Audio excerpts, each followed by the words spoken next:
Amados, quero convidar você a abrir sua Bíblia no livro de 1 Coríntios, capítulo de número 10, a partir do verso 31. 1 Coríntios, capítulo de número 10, verso 31. O tema da mensagem dessa manhã é como glorificar a Deus com nossa vida.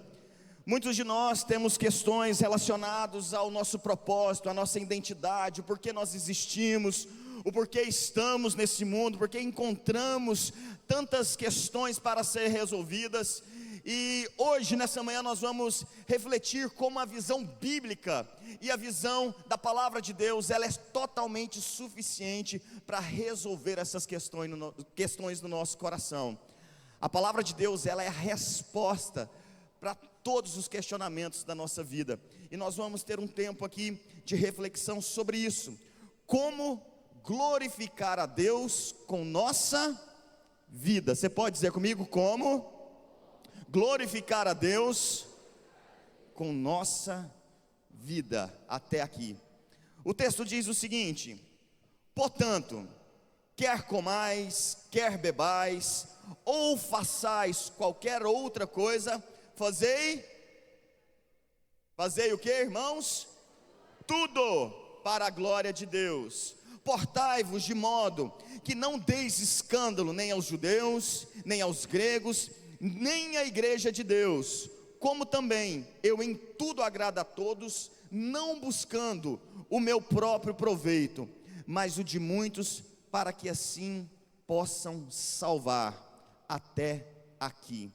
Amados, o nosso propósito de vida, aquilo pelo qual nós viemos a esse mundo, para nós que somos cristãos, existe uma resposta objetiva para isso. Eu e você, nós nascemos para viver para a glória de Deus, e você já ouviu isso durante o Comic, que a sua vida é para glorificar ao Senhor. O tema do Comic é justamente esse, para a tua glória. Mas os problemas que envolvem esse tema são como eu, sendo um jovem cristão, sendo uma menina cristã, um homem cristão, nós vamos fazer isso. O desejo do meu coração é que nessa manhã nós possamos olhar tanto para a história, para a narrativa bíblica, quanto também para teólogos que trouxeram pensamentos sobre isso. Gostaria que jogasse a frase aqui nessa manhã no telão, pedir para que nós pudéssemos ler juntos uma frase. Eu trouxe para vocês, e gostaria que nós pudéssemos ler juntos no 1, 2, 3, 1, 2, 3 e...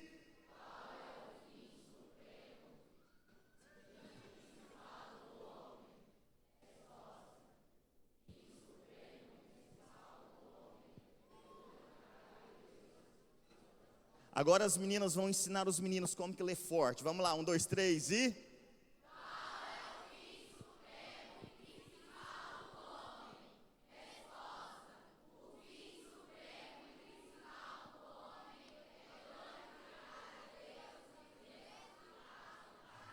Homens de Deus nesse lugar, 1, 2, 3 e...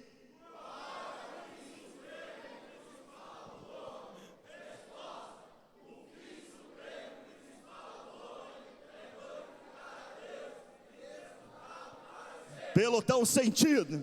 Agora todos juntos, 1, 2, 3 e...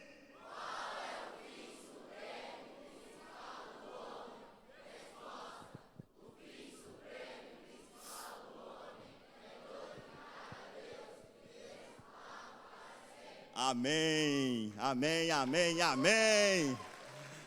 Amados, nós temos muitas filosofias no mundo que querem nos ensinar como nós devemos ser, o que nós devemos acreditar, como nós devemos nos comportar, como nós devemos ver sexualidade, como nós devemos ver dinheiro, como nós devemos enxergar profissão, como nós devemos pensar sobre casamento.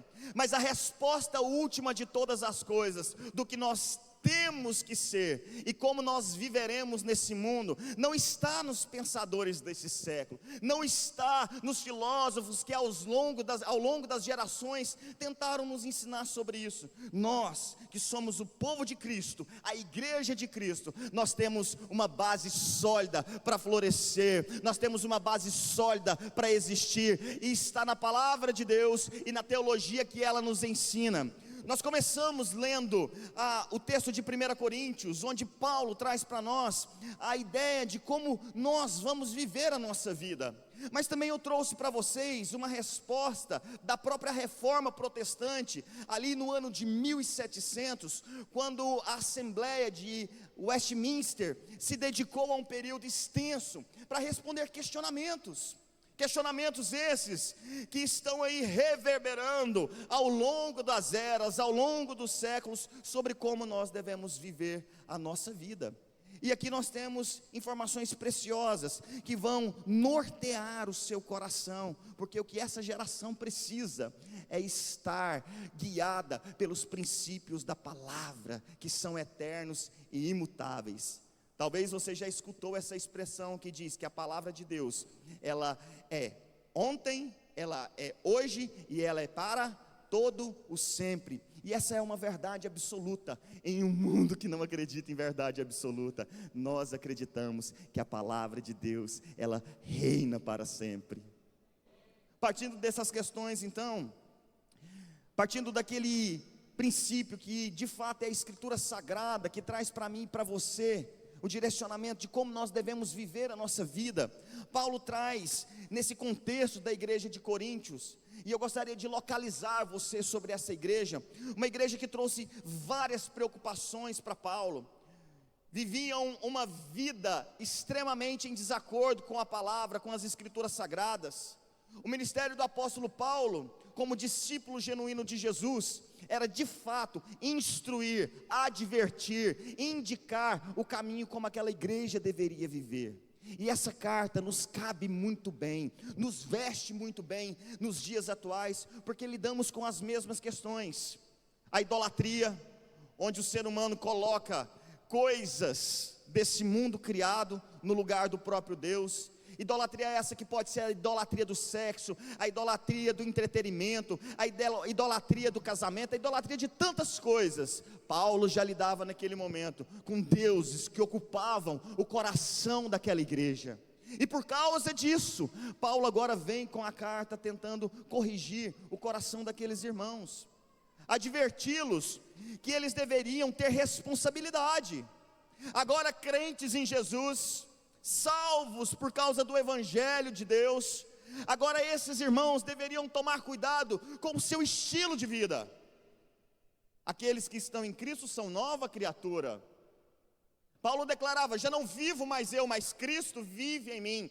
Sendo assim, amados, se Cristo é o absoluto em mim, é Ele que reina sobre mim, eu não posso viver mais. E aqui há um paradoxo, aqui uma questão importante.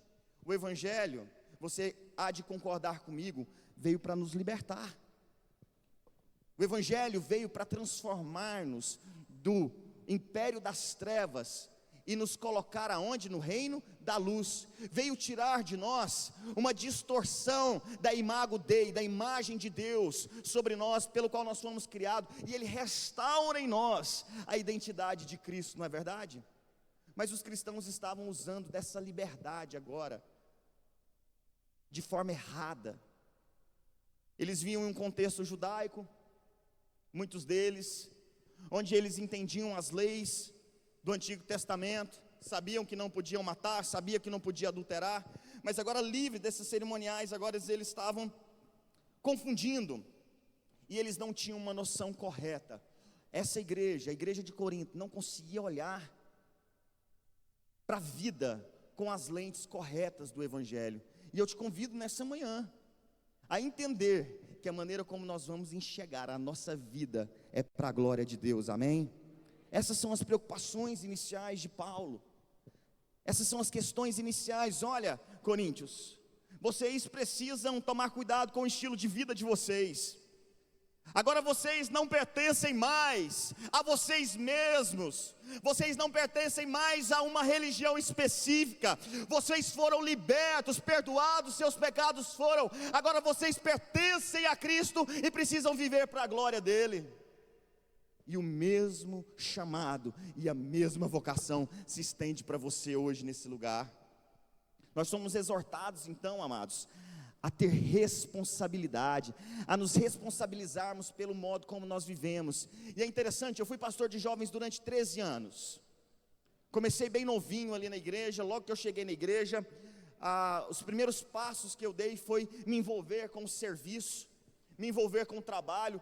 Eu senti que Deus estava me vocacionando para aquilo, que Deus estava me chamando para fazer algo para Ele. Eu não sabia necessariamente o que eu faria para Deus, mas o desejo do meu coração, quando eu entendi aquilo que havia acontecido dentro de mim, eu preciso responder a esse amor e a essa graça que me alcançou, de alguma forma.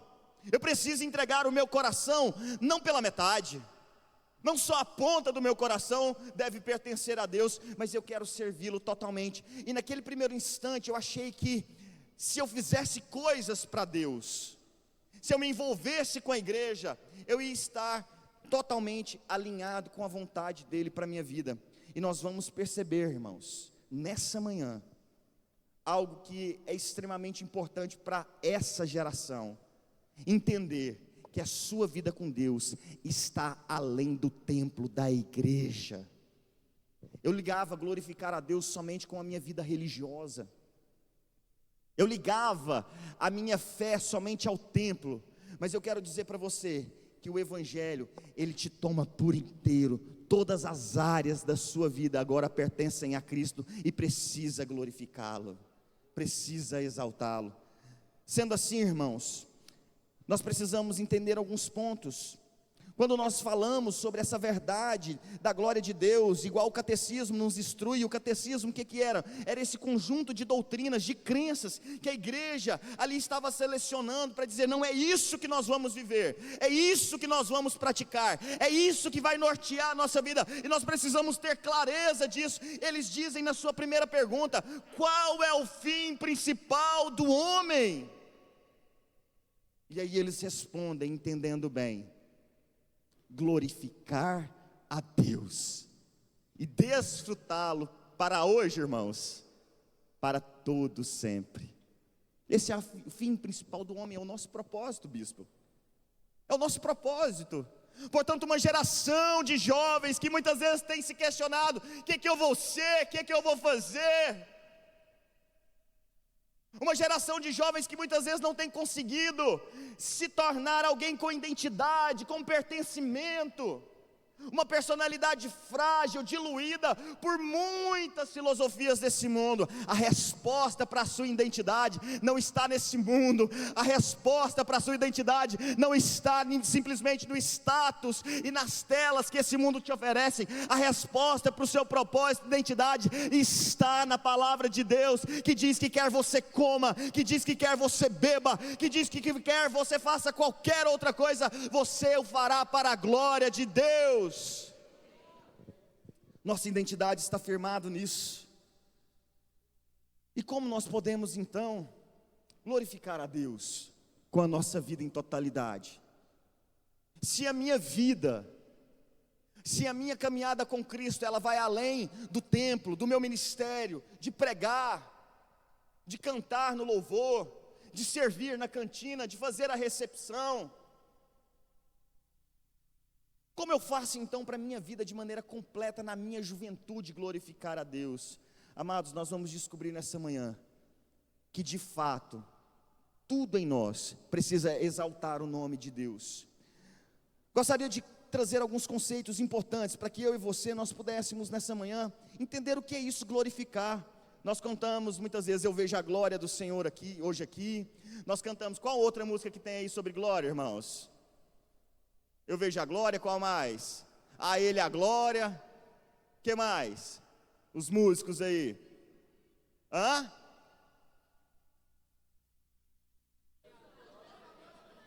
Amém. Estou ficando velho, né, pastor?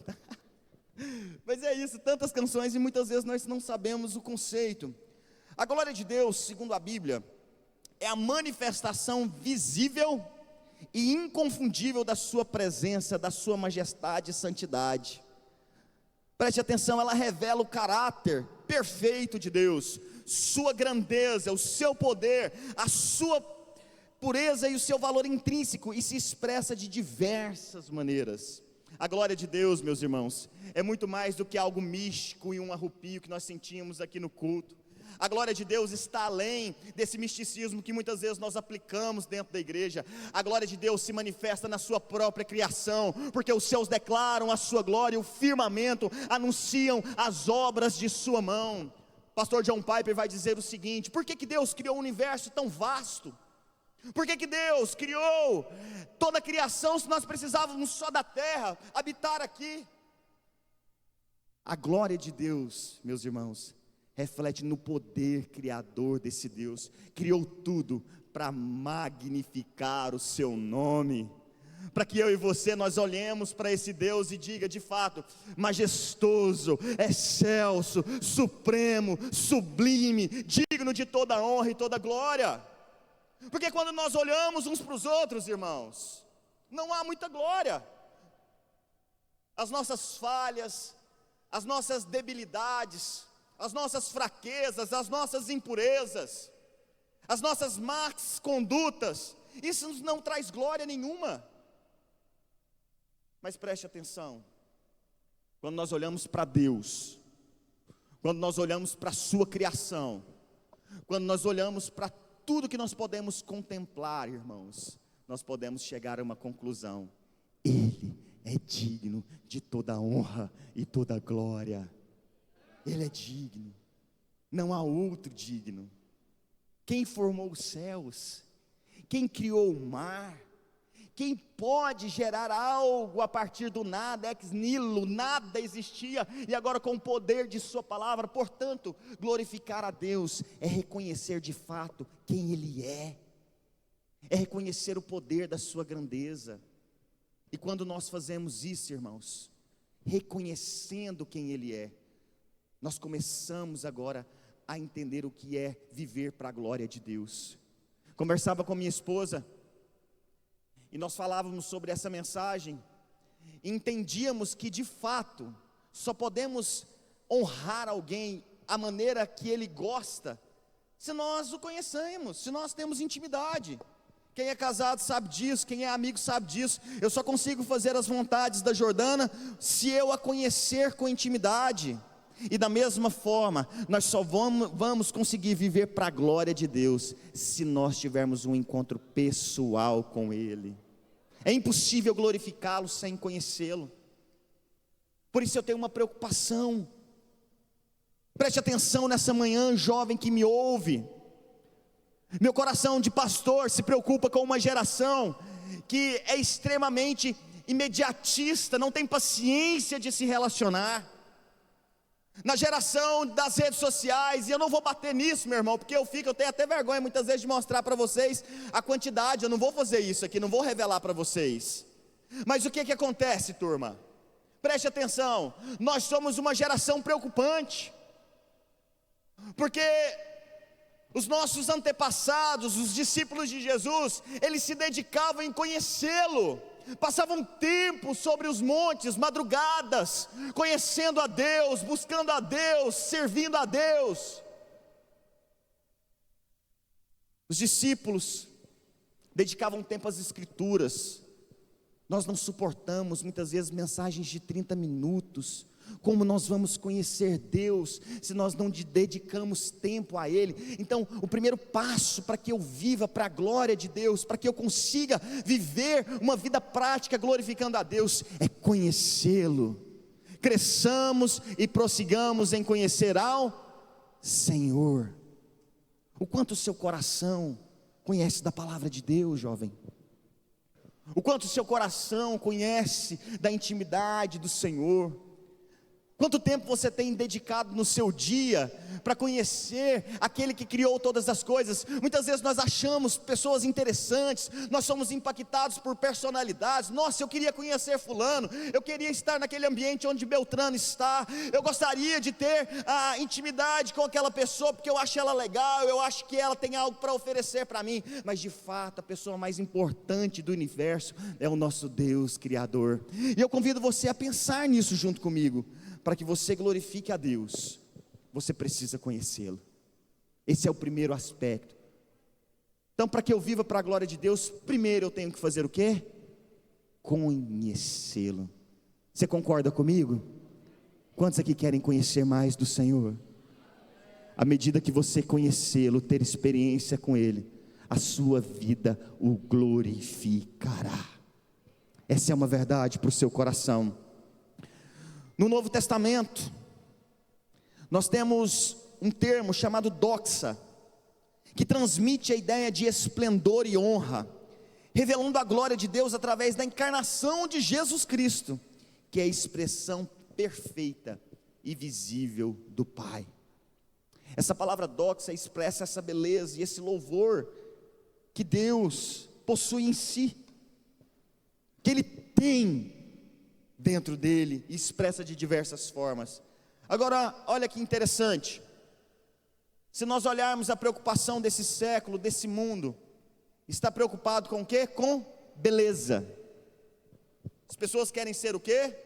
Belas, bonitas, elas querem estar o tempo todo na sua melhor versão na internet.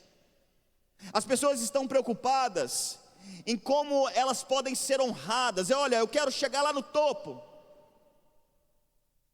eu quero ser um profissional que ganha muito dinheiro, eu quero ser um empresário, eu quero ser médico, eu quero ser isso, eu quero ser aquilo, para que eu tenha reconhecimento. Irmãos, tudo isso é uma usurpação do lugar que Deus precisa ocupar em nós. Quando nós falamos no Novo Testamento sobre doxa, sobre beleza e resplendor, nós precisamos nos voltar com o nosso coração àquele que é o único digno de receber honra por tudo isso. De fato, o belo está em Deus, de fato o esplendor está em Deus, de fato está na beleza do Evangelho.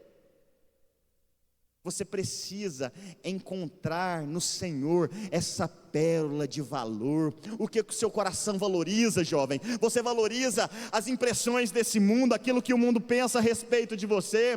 Você valoriza aquilo que essa sociedade tem pregado como se fosse o topo do universo? Ou você valoriza o seu relacionamento com Cristo Jesus?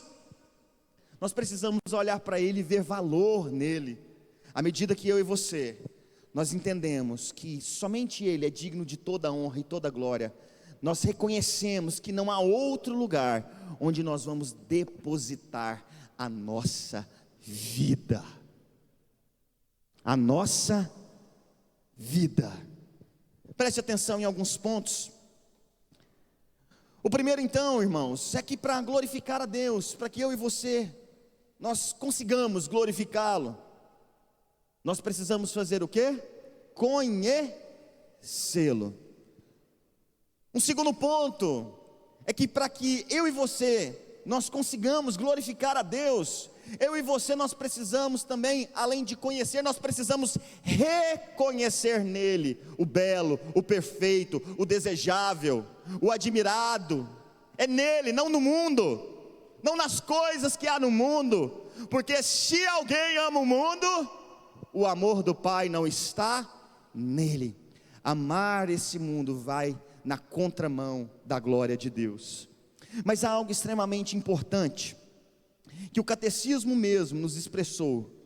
O catecismo nos trouxe, nos ensinou que o fim principal de quem? Do homem, é glorificar a Deus. E aqui essa ideia traz um pensamento, que é como Calvino afirma, a vida cristã, a vida do cristão, é uma vida que deve refletir a Deus. Olha que coisa maravilhosa. A nossa finalidade, o nosso propósito ao acordar, não é ter esse vazio que muitas vezes ocupa o coração de vocês.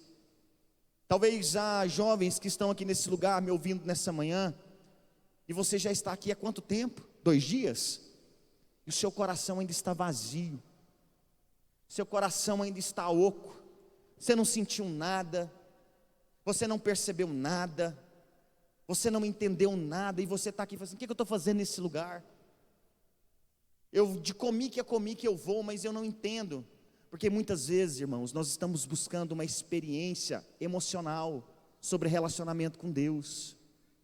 Muitas vezes nós estamos achando que nós vamos vir aqui sentir coisas e vamos sair daqui totalmente mudados e transformados por causa de sentimentos, mas não. Em Romanos 12 vai dizer que nós somos transformados pela renovação da nossa mente. E nós precisamos nessa manhã entender que enquanto eu não me render totalmente a Cristo e fazer dele o fim principal da minha vida, eu não vou preencher esse vazio dentro do meu coração. Você pode buscar em congressos, você pode buscar na sua profissão, você pode buscar no casamento, você pode buscar nos filhos, você pode buscar no dinheiro. O final último que preenche o coração do homem não é nada disso. O final último é o Evangelho de Cristo habitando ricamente dentro de nós, igreja. É isso que preenche a nossa alma e o nosso ser. Glorificar a Deus não é apenas um objetivo moral. Olha, que massa, agora eu sou cristão, agora eu vou à igreja, agora eu pertenço a uma juventude, agora eu sou comiqueiro, agora eu sou alguém que tem amigos na religião. Não, vai muito além disso, vai muito mais do que questão não fume, não beba, não faça sexo, é muito além do que isso. O objetivo maior, irmãos, é sermos totalmente conformados à imagem de Jesus Cristo. Paulo vai dizer isso, que nós estamos sendo conformados, é uma forma que nos forma, nos tornando semelhantes a Cristo. A Bíblia diz que discípulos, os chamados cristãos, são chamados de pequenos o quê? Cristos, porque se parecem com Ele. Então não coloque o seu propósito de vida principal, não coloque o propósito central da sua vida nessas coisas desse mundo. Coloque o propósito central da sua história em andar e conhecer o Senhor Jesus. Nós precisamos entender que é nesse lugar que eu e você, nós iremos conseguir glorificar ao Senhor. A glória de Deus, irmãos, ela se manifesta no Evangelho. Você pode dizer comigo, a glória de Deus? Bem fraquinho, né? Vamos lá, mais forte. A glória de Deus se manifesta no Evangelho. Mais uma vez, a glória de Deus se manifesta no Evangelho. Evangelho é a boa notícia que tem jeito para mim e para você. O Evangelho é a boa notícia que chegou na minha vida aos 18 anos, 17 anos, e transformou a minha história. A boa notícia de que um jovem que usava drogas, maconheirinho, peba, falhado mesmo, irmãos, preocupado com a glória desse mundo, machucado pelas dores da vida, problemas familiares, problemas financeiros, tudo que você pensar de ruim, havia naquele jovem. Um jovem que não sabia o que ele faria da vida dele.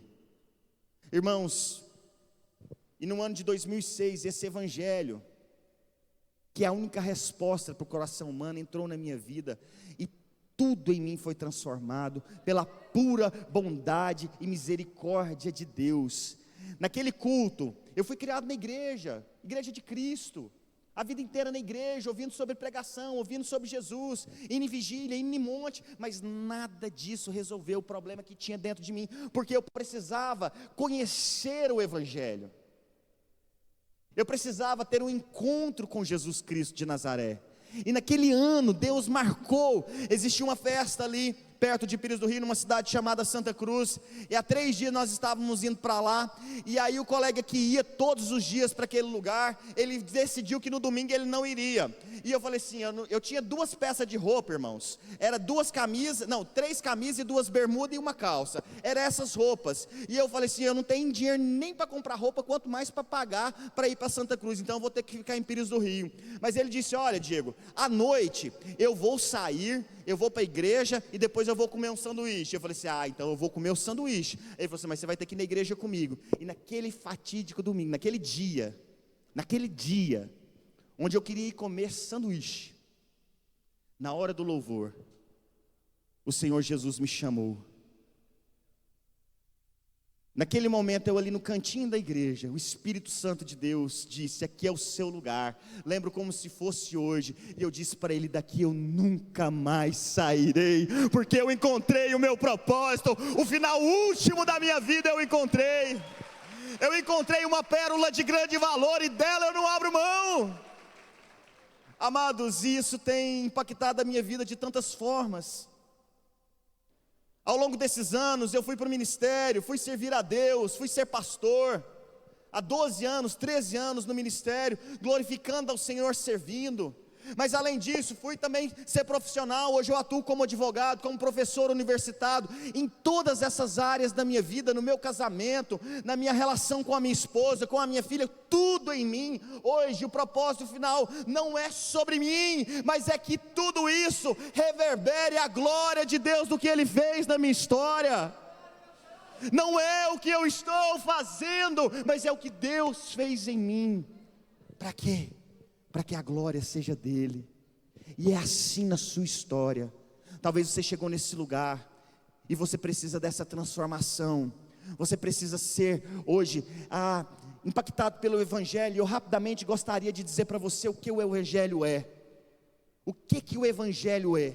O Evangelho é essa boa novidade que há jeito para pecadores como eu e você. O Evangelho é essa boa notícia de que tem jeito de pessoas com uma identidade distorcida como a minha era. Tem jeito para pessoas como eu, que foram totalmente marcadas pelo pecado, pelo diabo, de serem restaurados para a glória de Deus. Há jeito para o pecado do homem, porque Deus mandou o seu Filho único, seu Filho unigênito, para descer nessa terra, assumir a culpa que era minha e sua, e transformar a nossa vida. E isso se chama salvação ofertada a nós, amados.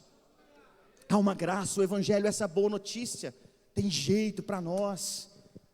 E por que nós precisamos dessa boa notícia? Porque Romanos 3:23 vai dizer que todos pecaram, estão destituídos da glória de Deus, estão afastados da glória de Deus, estão longe da glória de Deus, estão sem a glória de Deus. Mas a Bíblia também diz: mas a todos quantos o receberam, a esse deu-lhes o poder de se tornarem filhos de Deus, a saber, os que creem em seu nome.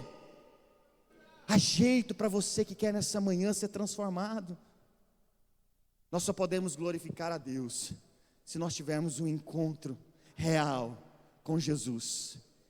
Tudo em você, na sua história, a sua profissão, a sua família, seus dons, seus talentos, tudo precisa ser entregue nessa manhã ao Senhor. Tudo precisa ser deixado no altar. Há uma canção que diz: quando tudo deixares no altar. Nós precisamos ser uma geração que não vive para si, uma geração que a nossa vida própria ela não é importante, uma geração de jovens que não estão preocupados simplesmente na beleza desse mundo e nas questões que envolvem os prazeres dessa terra, mas uma geração que se compromete em entregar a sua vida para a glória de Deus, sendo sal da terra, sendo luz do mundo. Seja o que você for nesse mundo, se o Evangelho entrar dentro de você nessa manhã, você glorificará o nome de Deus por onde você passar. Não é só dentro do templo, como eu disse, tudo em nós para a glória de Deus. E eu encerro, eu ainda tenho mais uns minutinhos aqui, mas eu gostaria de ter um tempo de ministração com vocês. Eu encerro trazendo uma última perspectiva para o seu coração.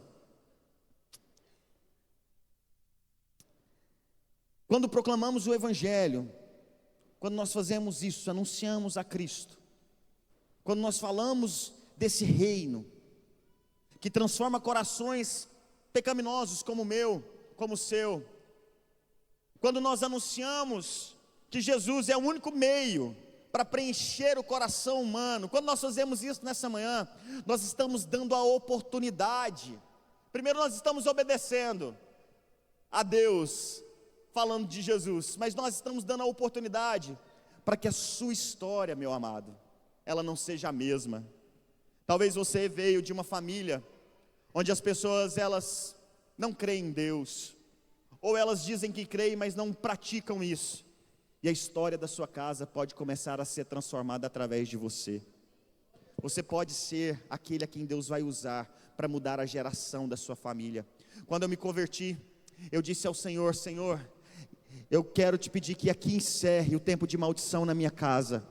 Eu quero te pedir que aqui, Senhor Deus, meu Pai, nasça uma geração de pessoas que vão te glorificar e que vão testemunhar que o Senhor é o único e suficiente Salvador. Na minha casa, nós temos esse acordo com Deus. Nós vivemos não para nós mesmos, mas para glorificar o nome do Senhor.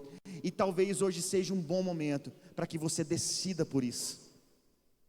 Talvez seja uma oportunidade única na sua vida de dizer: Senhor, eu me arrependo dos meus pecados, eu não quero ser mais esse homem, essa mulher, esse jovem, essa jovem que vive para a minha própria vontade, para os meus próprios desejos. Talvez você está numa luta interna sobre renunciar pecado, renunciar, de nada isso tem valor. O final último da vida de fato somente é viver para Deus. E eu gostaria que você pudesse nessa manhã entender a obra de Deus, a obra do Senhor, que Ele quer fazer na sua vida, é para que o nome dEle seja glorificado. Você precisa conhecer a Deus de fato, você precisa fazer uma renúncia real da sua vida nessa manhã, você precisa entregar a sua vida no altar e dizer: Senhor, nunca mais eu vou viver para mim mesmo, eu vou viver para a glória do Senhor. Talvez você está aqui pela primeira vez, participando, você vai tomar essa decisão, mas talvez você já participou de muitos comics, mas você ainda não teve a sua vida transformada. Hoje é o dia que o Senhor marcou para mudar a sua sorte, para mudar a sua história. Esse Deus grandioso, esse Deus poderoso, que criou tudo que você pode contemplar, esse Deus que nos maravilha por causa do tamanho do seu poder, é o mesmo Deus que desce do céu para te abraçar nessa manhã. Ele vem ao seu encontro, como um dia veio